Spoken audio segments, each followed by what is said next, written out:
A 16-year-old boy, Marcus, is flying alone, his priceless cello secured beside him. He's headed to the competition that could change his life. But when a senior flight attendant, Barbara Jensen, sees him in premium economy, she decides he doesn't belong. She orders him to the back of the plane. He refuses. She escalates, accusing him of being a threat, forcing the plane to return to the gate.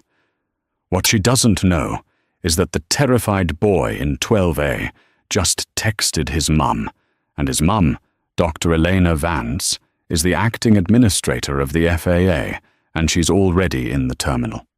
The sterile, conditioned air of Chicago O'Hare International Airport did little to calm Marcus Vance's nerves. At 16, he was already a veteran traveler. But this trip felt different. This was the trip. Tucked securely in its carbon fiber case, strapped into the adjacent seat 12B, was his 18th century Italian cello, an instrument that was less an object and more a conjoined twin. Its value was astronomical, but that wasn't what made Marcus's palms sweat. Its voice was his future. He was flying Aerovista Airlines, Flight 4141 to LaGuardia. In New York, the National Youth Orchestra was holding its final auditions. This was his shot. Juilliard, a scholarship, a life. His mother, Elena, had booked his travel with meticulous care. He was a minor, but an unaccompanied minor status, often meant being herded like cattle. Instead, she had booked him as an adult, paying full fare for 2 seats in premium economy, bulkhead row 12, A and B. Seat 12A for him, 12B for Mr. Cello, as the ticket amusingly read. It was the only way to ensure the instrument, which was too large for the overhead and too fragile for cargo, complied with both airline and federal regulations. Marcus adjusted the strap of his backpack, feeling the judgmental stares of business travelers as he pre-boarded. He was tall for his age, lanky and quiet, dressed in a simple black hoodie and jeans. He looked, he supposed, like any other teenager. He hated this part, the skeptical looks as he, a young black kid, navigated toward the front of the plane. He kept his head down, his boarding pass clutched tightly. He found row 12. It was perfect. The bulkhead offered the extra space the case required. He carefully maneuvered the cello into 12B, securing it with the seatbelt extender he always carried, just as the airline policy dictated. He settled into 12A, pulling out his noise-cancelling headphones, hoping to disappear into the world of Bach's cello suites. That's when he felt a shadow fall over him. "You can't put that there." The voice was sharp, laced with an authority that bordered on hostile. Marcus looked up. A flight attendant, whose name tag read Barbara Jensen, purser, stood glaring down at the cello. She was a woman in her late 50s, her blonde hair pulled back in a severe bun, her lipstick a slash of severe red.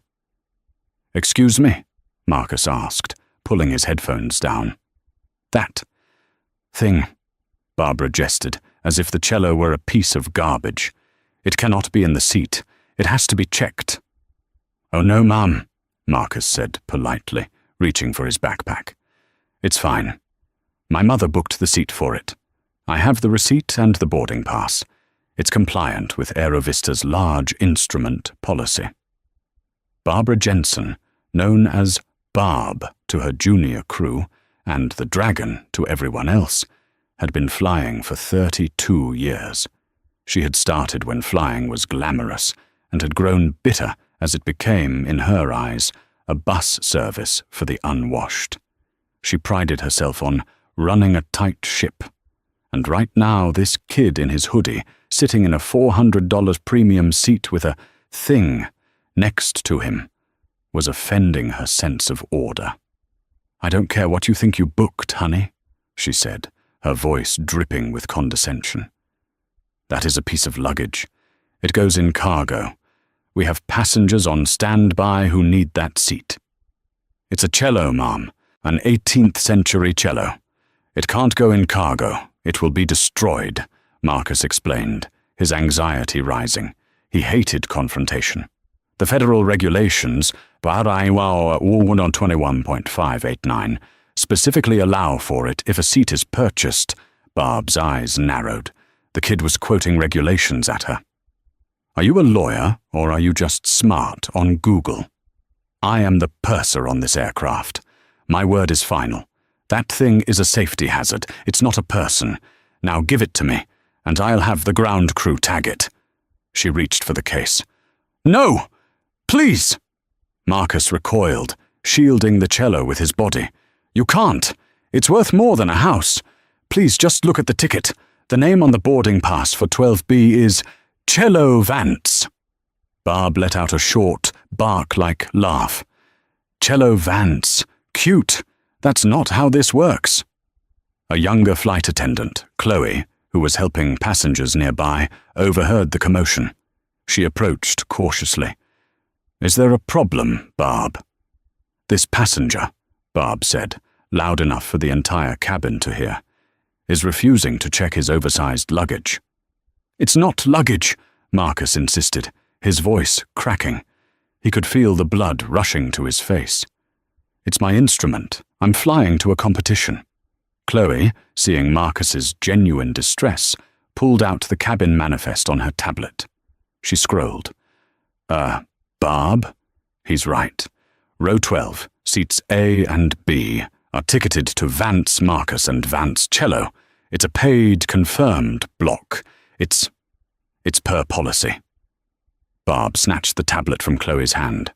She stared at the screen, her lips thinning. The manifest confirmed it. This kid was correct. But to Barb, this was not a matter of policy. It was a matter of authority. She could not, would not be proven wrong by a teenager in a hoodie. The manifest must be wrong, Barb declared, handing the tablet back. This seat is needed. We have a Platinum Medallion member, Mr. Henderson, who requested a bulkhead seat and is currently stuck in row 28. It's ridiculous. She turned back to Marcus, her decision made. I'm making a purser's decision. This arrangement is unsafe. I don't care what the computer says. You, move. Now. Take your cello and go to the back of the plane, row 34, middle seat. I'm moving Mr. Henderson here. I can't go to the back, Marcus pleaded, his breath shortening. The cello won't fit. I paid for this specific seat. My mother. I don't care about your mother, Barb snapped. I care about the safety and comfort of our real premium passengers. Now, move, or I will have you removed from the flight for non-compliance. The threat hung in the air, thick and toxic. Marcus was trembling. He was 16 years old, alone, and a woman with authority was threatening to ruin his entire future over a seat he had every right to be in. He looked at Barb's unyielding, prejudiced face and felt a cold stone of dread drop into his stomach. He fumbled for his phone. He had one person he could always call. He typed a shaky text. Mom, I'm on the plane. Flight Moau 41. The head flight attendant is trying to move me from my seat and take my cello. She's threatening to kick me off. Please help. He hit send. Across the airport, in the O'Hare FAA Regional Field Office, Dr. Elena Vance was just wrapping up a tedious 4-hour safety audit. Her phone buzzed on the conference table. Dr. Elena Vance looked at her phone, her brow furrowing. The meeting, a dry-as-dust review of O'Hare's new runway surfacing protocols, was over. She had been the highest-ranking official in the room, the acting administrator of the Federal Aviation Administration. She was in Chicago for this audit and was scheduled to fly to D.C. later that evening. Her plan had been simple. Finish the audit, fly home, and then join Marcus in New York the following day for his audition. His text message hit her like a physical blow. She's threatening to kick me off. Elena was a woman who lived by rules, by procedure, by the letter of the law. She was also a mother. The two identities, usually separate, slammed together. She stood up abruptly, gathering her briefcase. "Gentlemen, something has come up. I have to cut this short. Mr. Davies, you have my number if you need final sign-off." "Dr. Vance, is everything all right?" asked the regional manager. "A personal matter, on one of your carriers," she said, her voice dangerously calm. She was already walking, pulling her phone back out. She dialed her son. It went straight to voicemail. Of course, he's on the plane. They're telling him to turn it off. She switched to a text. "Marcus, what is the flight attendant's name? Do not move. You are in full compliance with 14 CFR 121 at 9. Show them the regulation. Back on flight 1441, the situation was deteriorating. Passengers were still boarding, squeezing past the standoff in row 12. Barb Jensen's face was flushed with anger. "I am not going to ask you again, young man. Give me the case." "No," Marcus said, his voice quiet but firm. "I won't. You are violating federal law." This was, for Barb, the final straw, the audacity. "Right," she sneered. "You're going to school me on federal law. I'm done with this." She turned to Chloe, who was hovering nervously. "Go get Mr. Henderson from 28E. Tell him his new seat is 12A. And you," she pointed back at Marcus, "are going to 34E, or you're getting off this plane." "Barb, please," Chloe whispered. "This is wrong. We'll get in so much trouble. The manifest is clear." "Are you questioning my authority, Ms. Davis?" Barb hissed. "You're seasonal. You can be back in the temp pool by tomorrow. Go, do your job." Chloe, pale and defeated, nodded and headed toward the back of the plane. Barb turned her attention back to Marcus, a cruel smile playing on her lips. "See, we're going to get this sorted. Now, are you going to walk to the back, or are you going to be carried?" Marcus felt the panic rising into a full-blown attack. He couldn't breathe. His phone buzzed in his hand. It was his mom's text. He held it up, his hand shaking. "My mother. She says this is the law. 14 CFR. Barb didn't even look. She swatted his hand away. "I don't care what your mother texts you. Your mother isn't here." At that moment, Mr. Henderson arrived. He was an older white man in a rumpled suit, clearly tired from a long week of business. Chloe trailed behind him, looking miserable. "They said my seat was moved up?" Mr. Henderson asked, looking at Barb, then at Marcus, then at the cello. "Oh, is this the spot?" "Yes, Mr. Henderson," Barb said, her voice transforming into a syrupy sweet customer service tone. "We found you a much better seat. We just need to clear this issue out of the way." Mr. Henderson looked at Marcus, who was visibly trembling, his phone clutched in his hand. He saw the cello case, clearly secured in its own seat. He wasn't a cruel man. "Ma'am, wait a minute," Mr. Henderson said slowly. Is he in my seat? Or is the...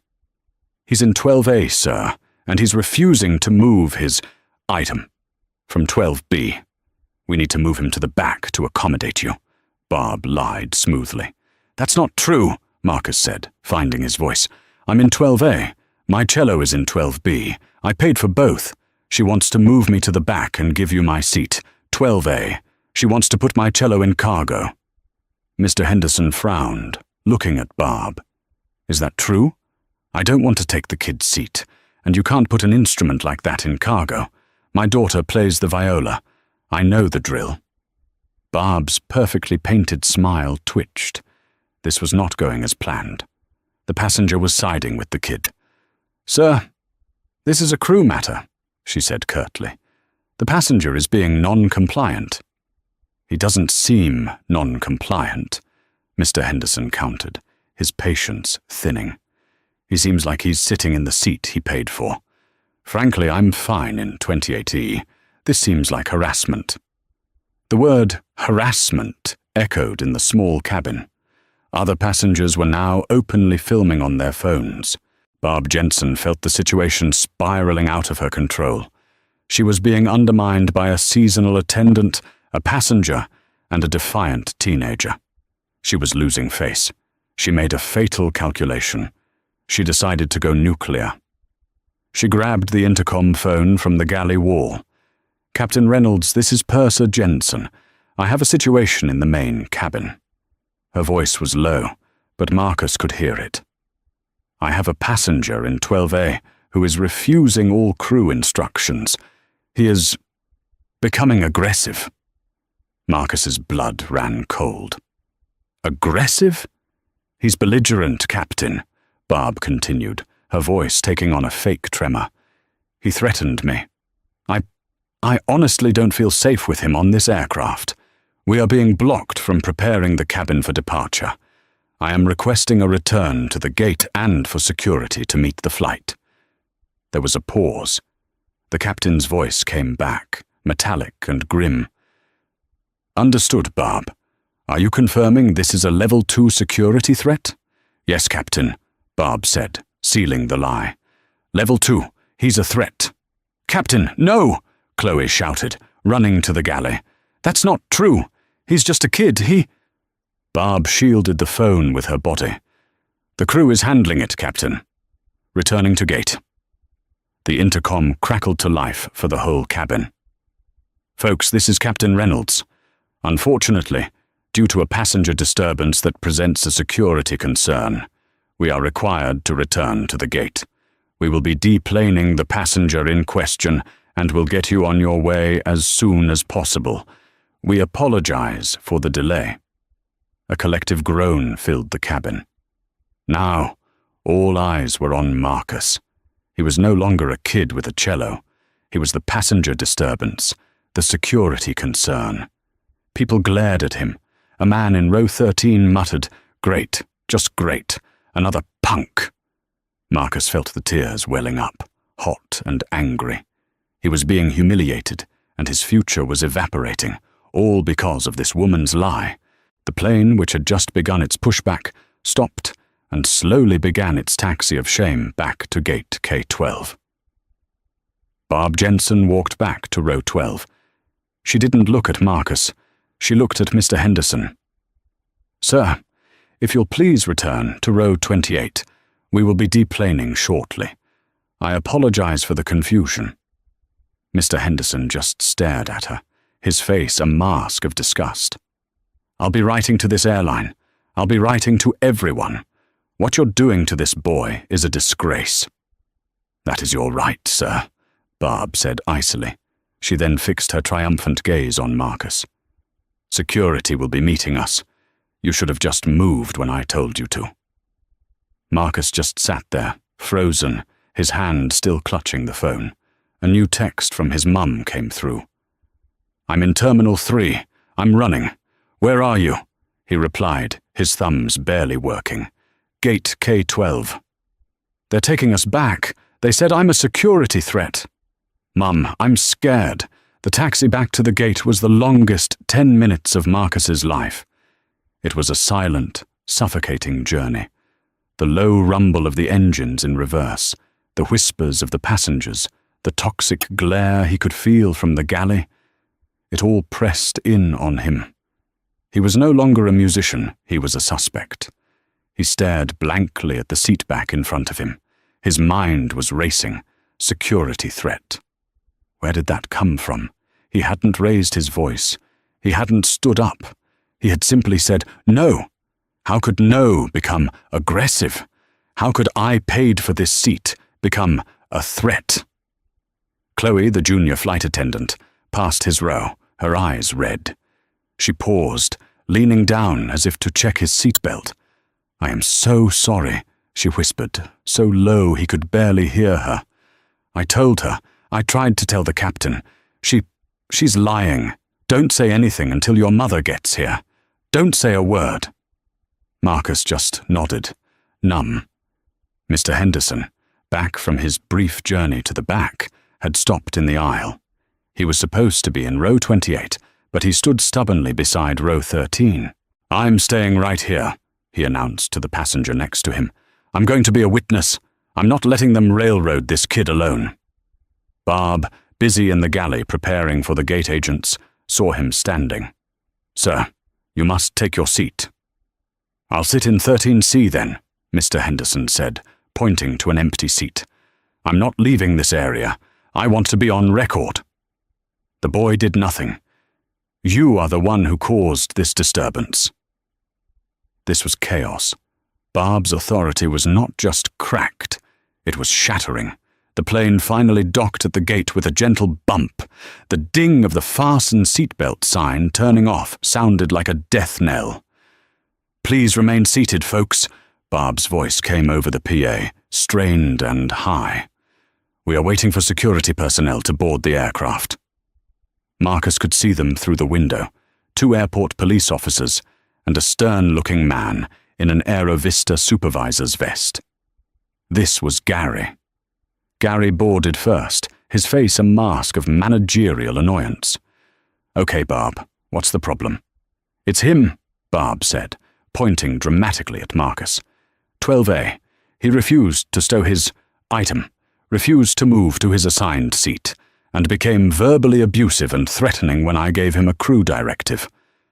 Gary looked at Marcus. He was a 16-year-old kid, hunched over, looking terrified.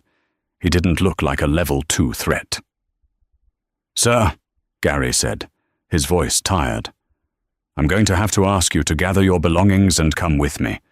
You are being removed from this flight." "I didn't do anything wrong," Marcus said, his voice small. "I just want to go to my competition." "Tell it to the supervisor, kid," one of the officers said, unhooking a zip-tie cuff from his belt. "Let's go. We don't have all day." "You're going to arrest him?" Mr. Henderson boomed, standing up. "Are you insane? He's a child. He did nothing. She is the one who lied." "Sir, this is a secure area. Step back," the officer commanded. "No," another voice piped up. A woman in 14F was holding up her phone. "We all saw it. She harassed him. We have it on video. She wanted his seat for that other man." Gary, the supervisor, froze. His simple removal was turning into a cabin-wide revolt. He looked at Barb, his eyes narrowing. "Barb, did you try to move him from a ticketed seat?" He was non-compliant," Barb stammered.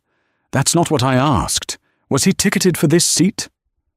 Before Barb could spin another lie, a new figure appeared at the end of the jet bridge. She wasn't running, but she was moving with a speed and purpose that made the air part around her. It was Dr. Elena Vance.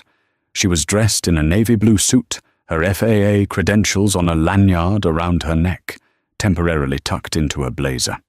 To the crew, she looked like any other angry, professional-class mother. "Where is he?" she demanded, her voice cutting through the tension. "Where is Marcus Vance?" She pushed past Gary and the officers, her eyes scanning the cabin. She saw him. He was pale, tears streaming down his face. Her heart broke. The administrator vanished, and the mother took over. "Marcus, baby, are you okay?" She rushed to his row. "Mum," he whispered, the single word thick with relief and humiliation. Barb Jensen stepped directly in Elena's path, planting her feet. "Mom, I am so sorry. But this is a restricted area. This passenger is being removed for security reasons. You cannot be on this aircraft." Elena Vance looked at Barb. She didn't just look at her. She scanned her, from her regulation-pinned hair to her scuffed shoes. She clocked the name Barbara Jensen, purser, in a microsecond. "You're Barbara Jensen?" Elena said. It wasn't a question. "Yes," Barb said, bristling at the woman's tone. "And you are?" "I'm his mother," Elena said, her voice dropping to an icy calm. "And you accused my son of being a security threat. I want to know exactly why." "Ma'am, your son was aggressive and refused crew instructions," Barb said, falling back on her script. He is being removed." "He was aggressive?" Elena repeated, her gaze hardening. "My son, who is transporting a priceless instrument to a national audition, was aggressive. Or," she leaned in, "did you try to move him from a seat I paid for?" Gary, the supervisor, stepped forward. "Ma'am, whatever the issue, the captain has made the decision, and for safety, we need to deplane." "The captain?" Elena said, turning to him. "The captain made this decision based on her report, a report I have reason to believe is false. I want to speak to the captain immediately." "Who do you think you are?" Barb snapped. "You can't just come on a plane and make demands. Get off, or I'll have you arrested for interference." "Interference?" Elena's voice was sharp steel.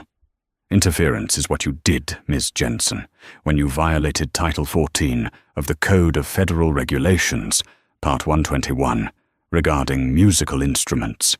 Interference is when you falsified a report to the pilot in command, a felony, by the way. You have not only humiliated my son, you have grounded an entire aircraft under false pretenses." The cabin was silent. The police officers looked at each other. Gary, the supervisor, was starting to sweat. This woman did not sound like a typical angry parent. She sounded like a lawyer. A very, very good one. "Ma'am," Gary tried, "we can discuss the regulations in the terminal. But for now, he has to come with us." "He's not going anywhere," Elena said, "except to New York, on this flight, in this seat." "That is not your decision," Barb shouted, her composure finally cracking. "I am the purser. This is my flight." At that moment, the cockpit door opened. Captain Reynolds, a silver-haired man with an imposing demeanor, stepped out. "What is going on here?" he boomed. "I ordered a passenger removed. Why is he still here, and who is this woman?" Barb pointed a trembling finger at Elena. "She forced her way on, Captain. She's interfering with my crew. She needs to be arrested." Captain Reynolds fixed his gaze on Eleanor. "Ma'am, this is a federal security zone. Get off my aircraft. Now." Elena Vance looked at the captain. She looked at Barb. She looked at Gary. She saw the trap they had set for her son, and she saw the trap they had just walked into themselves. "Captain Reynolds," she said, her voice clear and precise. "My name is Dr. Elena Vance." She reached into her blazer and pulled out her credentials. The gold FAA eagle gleamed under the cabin lights. "I am the acting administrator of the Federal Aviation Administration. This is not your aircraft. This is my jurisdiction. And you, Captain, have a very, very serious problem." The silence that fell over the cabin was absolute. It was heavier and more profound than the pressurized silence at 30,000 feet. The two police officers, who had been ready to drag a teenager off the plane, suddenly seemed fascinated by their own shoes. Gary, the airline supervisor, looked as if he'd been struck by lightning. His face was a mask of waxy, pale horror. Captain Reynolds, a man accustomed to ultimate authority, stared at the credentials. He knew that badge. He knew the name. He had read her memos. He had attended seminars where her directives were discussed. She was, quite literally, his boss's boss's boss. She was aviation law in human form. But it was Barb Jensen's reaction that was the most dramatic. The color drained from her face so fast she looked like a marble statue. Her mouth opened and closed silently, her entire reality recalibrating in a split second of unbearable terror. The woman she had dismissed, threatened, and ordered to be arrested was, essentially, the Queen of the Skies. Dr. Vance tucked her credentials away. Her voice was no longer that of a mother. It was the administrator. "Captain Reynolds," she began, her tone clipping and precise. "You grounded this flight, citing a Level 2 security threat. That is a serious claim, one that requires an immediate and detailed report to the TSA and the FAA. I need you to state, for the record, the exact nature of this threat. Captain Reynolds swallowed, his bravado gone. Dr. Vance, I was informed by my purser of a non-compliant and aggressive passenger. Informed by Miss Jensen, Dr. Vance cut in. The same Miss Jensen who, according to multiple witnesses, she gestured to Mr. Henderson and the woman filming, attempted to unlawfully remove a ticketed minor from his paid seat to accommodate another passenger. The same Miss Jensen who, when this minor politely refused, fabricated a story about aggression to get her way. Is that the report you acted on? I was acting on the information provided by my crew, the captain stammered, which you are required to verify before taking such drastic action, Dr. Vance said, her voice like ice. You, Captain, are the pilot in command. The ultimate responsibility rests with you. You didn't verify. You didn't de-escalate. You did not even leave the cockpit. You accepted a false report that has now delayed over 100 passengers and traumatized a 16-year-old boy. She turned her gaze to Gary. Supervisor, I want the full crew logs for this flight. I want the passenger manifest. I want the names of every ground staff member at this gate. And I want the phone number for Aerovista's Chief Operations Officer, not his assistant. His cell. You have 2 minutes. Gary fumbled for his radio, his hands shaking. Yes, ma'am. Right away, Dr. Vance. Finally, she turned to Bob. The purser was trembling, leaning against the galley wall for support. Ms. Jensen, Dr. Vance said. It was a misunderstanding, Bob whispered. I thought, the seat. You thought the black child in the hoodie didn't belong in premium economy, Dr. Vance stated, leaving no room for argument. You thought he was an easy target. You profiled him. You harassed him. And when he didn't bow to your bigotry, you lied. You used the word threat. You invoked security. You, Ms. Jensen, are a danger to the flying public. No, I'm not. I've been flying for 30 years, Barb pleaded, the tears now real. 30 years of this, perhaps, Dr. Vance said. Chloe, the junior flight attendant, who had been hiding near the back, flinched. Yes, ma'am. What did you see? Flight attendant Chloe Davis. Chloe stepped forward, her voice shaking but clear. I saw Marcus in his seat. 12A. His cello was in 12B. I checked the manifest. I told Miss Jensen he was ticketed correctly. She told me to move Mr. Henderson to his seat anyway. She told Marcus to go to the back. He just said no. He wasn't aggressive. He never raised his voice. He never stood up. Barb, Miss Jensen, she lied to the captain. She told me she'd have me fired if I said anything. Thank you, Miss Davis. That's called integrity, Dr. Vance said. She looked back at Barb. Falsifying a report to the PIC, coercing a junior crew member, violations of federal discrimination laws. You're done. You can't fire me, Barb shrieked, her fear turning to rage. You don't work for the airline? You're right, Dr. Vance agreed calmly. I don't. But I am the one who issues the certification that allows you to work for any airline. Captain Reynolds, as the highest-ranking FAA official on site, I am ordering you to remove Purser Barbara Jensen from this flight. She is grounded, effective immediately. Her crew credentials are to be confiscated and delivered to my office by the end of the day. She can await the airline's internal review and the FAA's external one on the ground. Captain Reynolds, eager to get on the right side of this disaster, nodded curtly. Barb, get your things. You're off. Now. Captain, please. Now, Barbara, he roared. The two police officers, finally understanding their role, stepped forward. Ma'am, let's go, one said, gently but firmly taking her arm. As Barb was escorted off the plane, A smattering of applause broke out in the cabin. She looked back one last time, her face a crumpled mask of hatred and disbelief, aimed squarely at Marcus. Dr. Vance ignored her. She turned to her son, and her entire demeanor melted. She knelt in the aisle, taking his face in her hands. "Marcus, are you okay? Did they touch you?" "No, Mom, I'm okay," he whispered, the adrenaline fading, leaving him exhausted. I think I'm going to miss the audition." "No, you're not," Elena said, her voice fierce. She turned to the shell-shocked captain.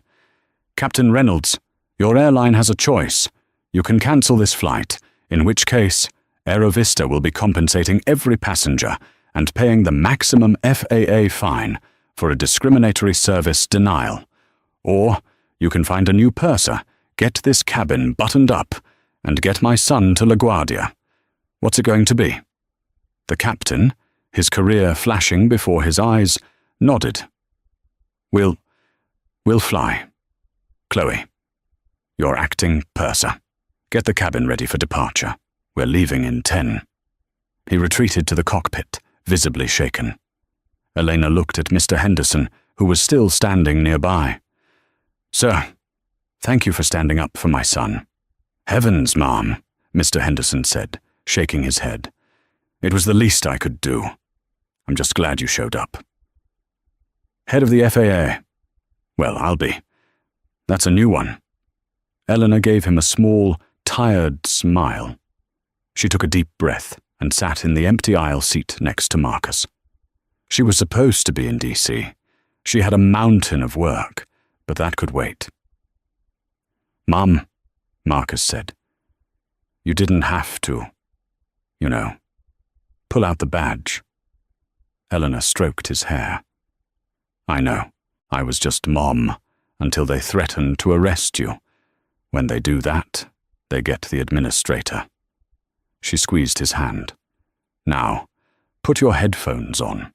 Try to rest. You've got an audition to win." As the plane finally pushed back from the gate, for real this time, Dr. Elena Vance was on her phone. She was on hold with David Harrison, the CEO of Aerovista Airlines. He was about to have the worst day of his life. The flight to New York was tense. Chloe, the new acting purser, was professional but visibly nervous, triple-checking everything. The other flight attendants moved through the cabin with a subdued, fearful energy. The story had ripped through the crew like wildfire. Dr. Elena Vance, the administrator of the FAA, was in 12C. She wasn't sleeping.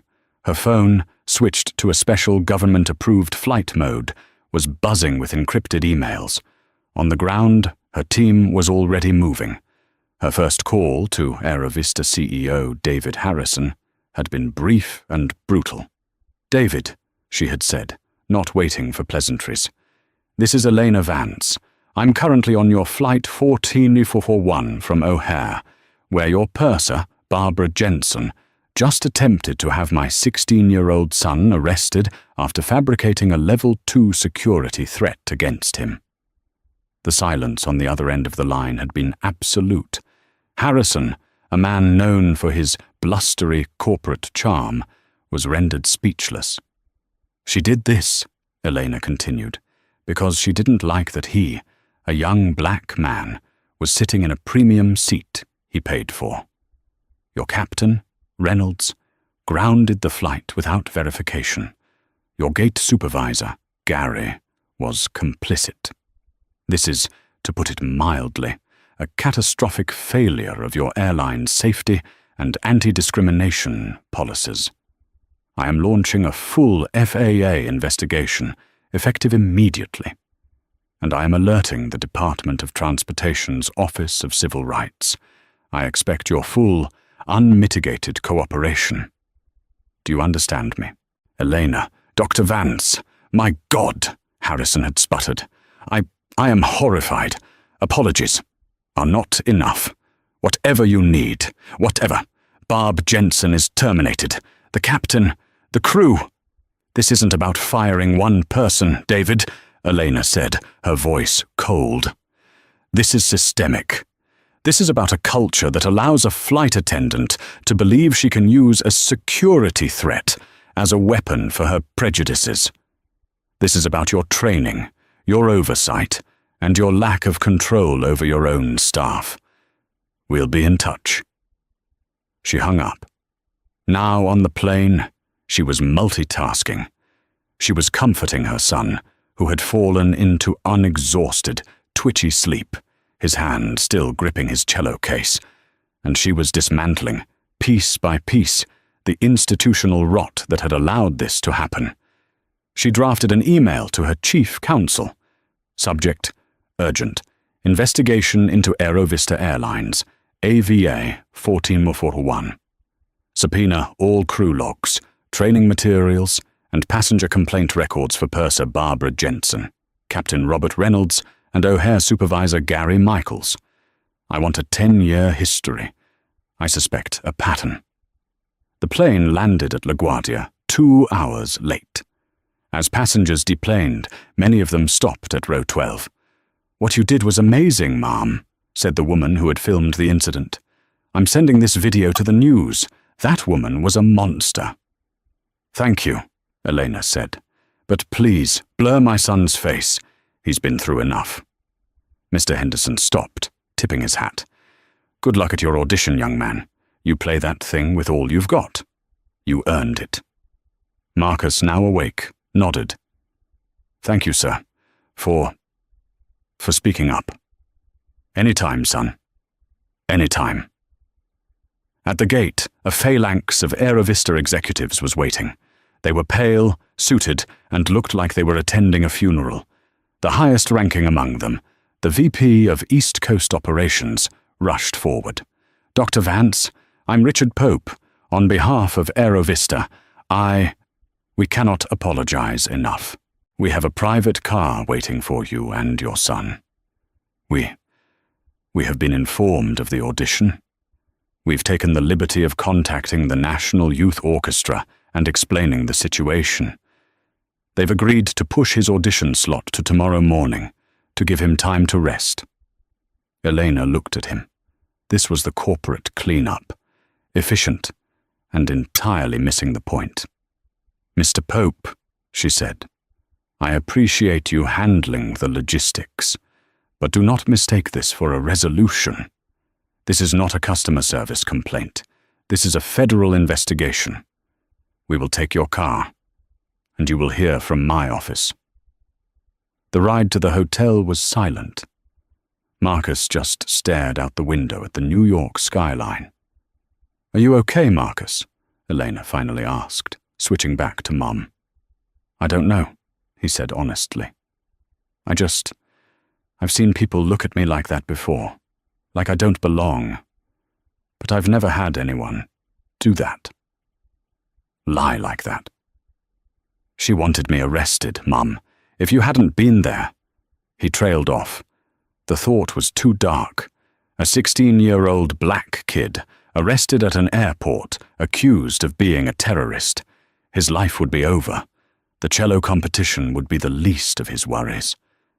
Elena pulled him into a fierce hug, right there in the back of the town car. "She didn't win, Marcus. You are here. You are safe.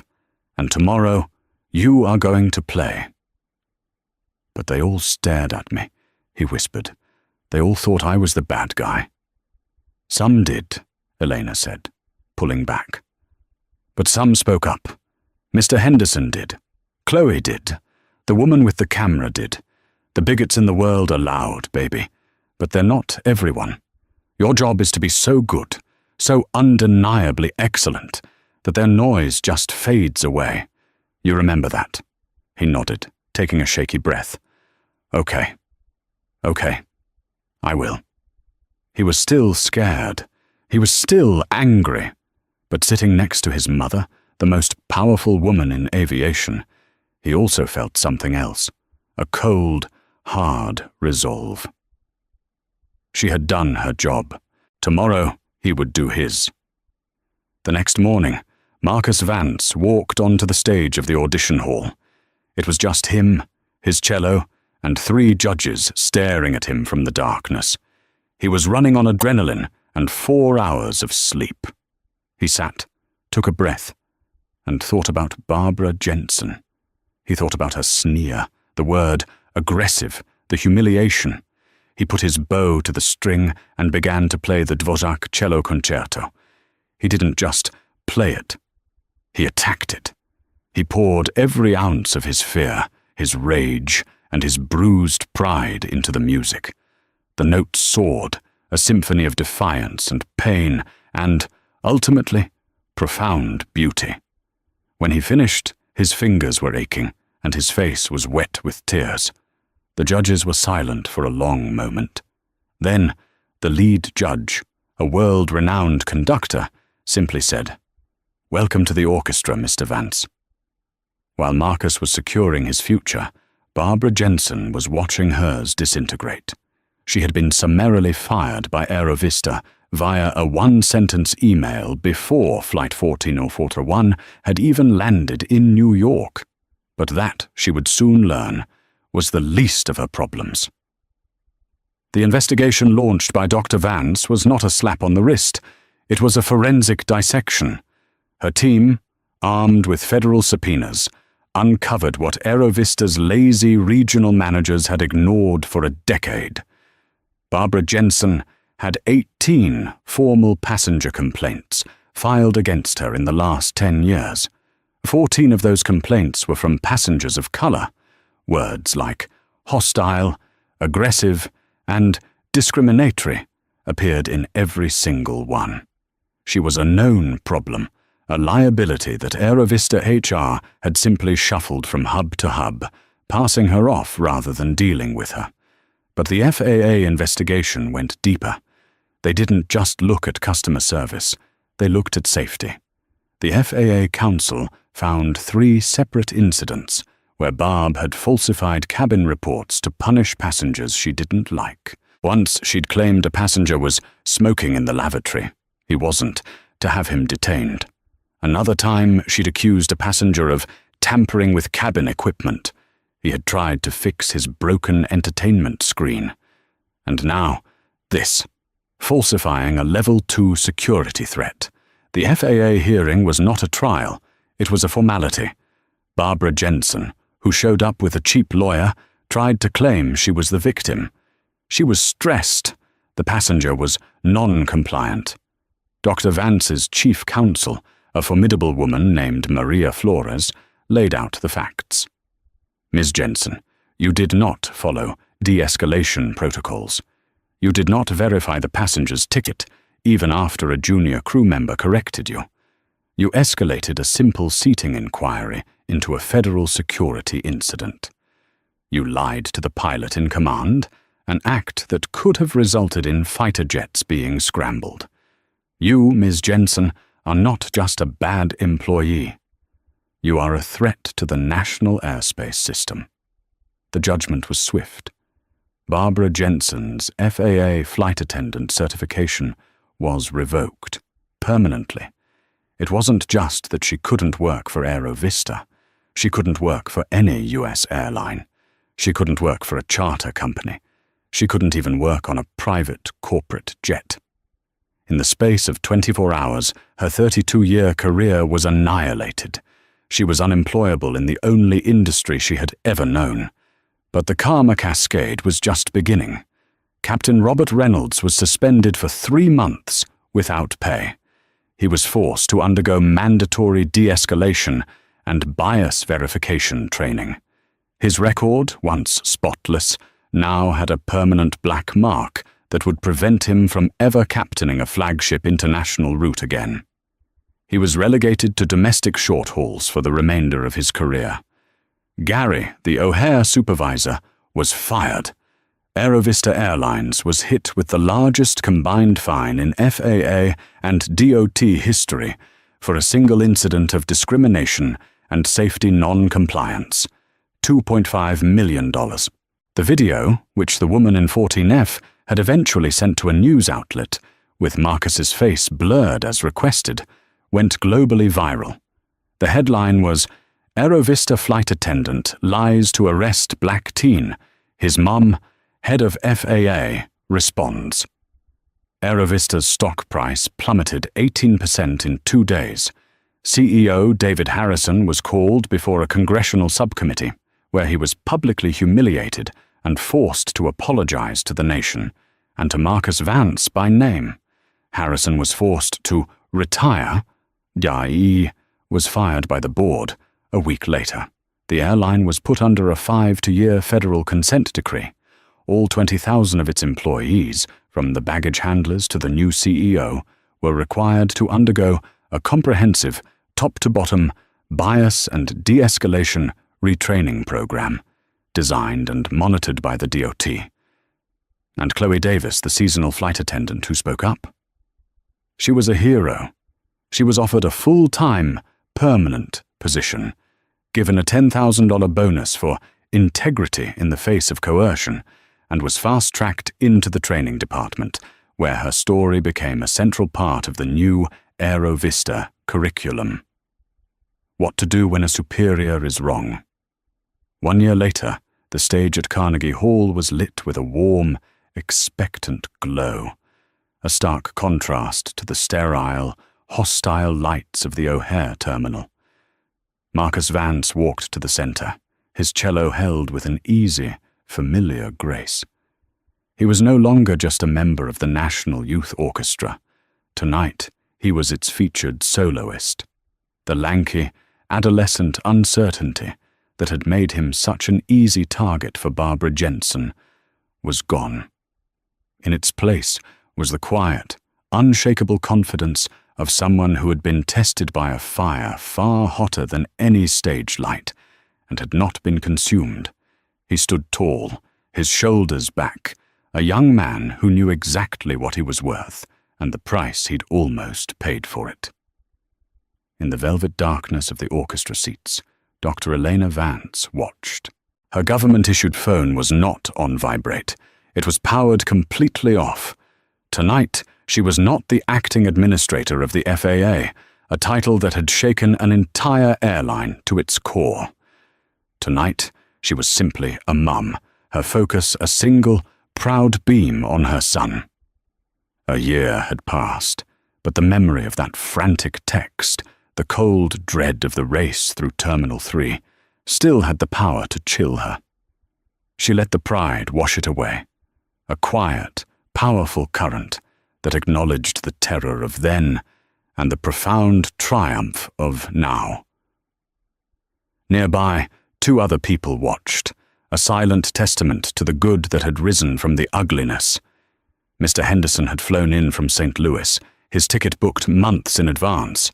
He had told Marcus, "I wouldn't miss this for the world, son." Beside him sat Chloe Davis. She was no longer a pale, seasonal flight attendant. She was now a permanent training supervisor for Aerovista, exuding a quiet competence. They had become unlikely friends, bonded not by a shared joy, but by a shared act of integrity. They exchanged a small, knowing glance. This too was their victory. Chloe's story, the real story of Flight 1441, was now the core of her ethics curriculum, a lesson in courage she passed on to every new recruit.